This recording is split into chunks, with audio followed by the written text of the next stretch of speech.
speaking of Caine, right, for Menace II Society, you and him got in a fight before, right? Yeah, Tyrin, man. We had a fight, bro. And that's a good dude, man. We became, you know what I mean? We respect each other, you know what I mean? But the fight, we had a fight. We was in LA and he was with Jodeci. And we had some words, you know what I mean? We had some words.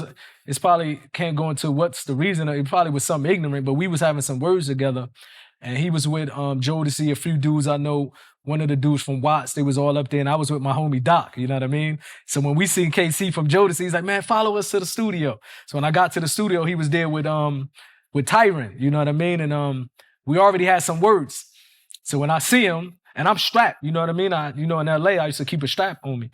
So when I seen him, we started arguing. I was like, man, you an actor. Like, you can't, you know what I mean, man? This is not Menace Society. Get out of here with that actor stuff. See, a lot of time people be thinking, because you see an individual on the movies or on television, we be thinking they soft. But Tyron really grew up in the hood, you know what I mean? His father was an OG, if I'm not mistaken, from the rolling 60s. So he grew up in the hood, you know what I mean? So we started fighting. You know, Tyron is in shape. And this is the time I was overweight, drinking, and we fighting, bro. And I keep it 100. It was a good one, you know what I mean? he surprised me, definitely. You know what I mean? Where so while we fighting and it got to a point where we started wrestling when my gun fell out, I think that really shocked him because he paused. You know, back in the day, in that time, nobody usually fight with a gun on them.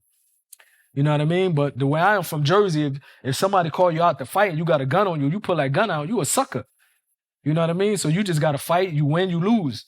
But I ain't gonna lie, Tyron, bro, after fighting him, I was like, yeah, I gotta stop drinking. That's what I realized. I said, boy, that drinking had me a little messed up. But respect to him. And after that, we spoke like men and we respect each other, you know what I mean? Because when the fight was over, my brother, some of the homies, Ed and them, Ed Bone, some of the homies from LA, bro, maybe like 20 dudes came up there. And they was ready, and my brother was like, you fought, my brother's that type of individual. My brother Mooney was like, who fought my brother? You fought my brother? You gotta fight me now. And then the homies were putting their gloves on, and I wouldn't let nothing happen to him. You know what I mean? I'm like, nah, that's sucker stuff. You know what I mean? If I fight, and even if it don't go my way, we ain't gonna jump you. We ain't gonna do no sucker stuff. I ain't gonna pull out no gun, or I'm not gonna let my brother fight you or the dudes. And I told everybody, I said, no, y'all can't do nothing to him. And from that day, we just have respect for each other. Yeah, that's wild, man. So did you win or lose the fight? I mean, it sounds like you barely won. He gave me a run for my money, bro. You know what I mean? He gave me a run for my money.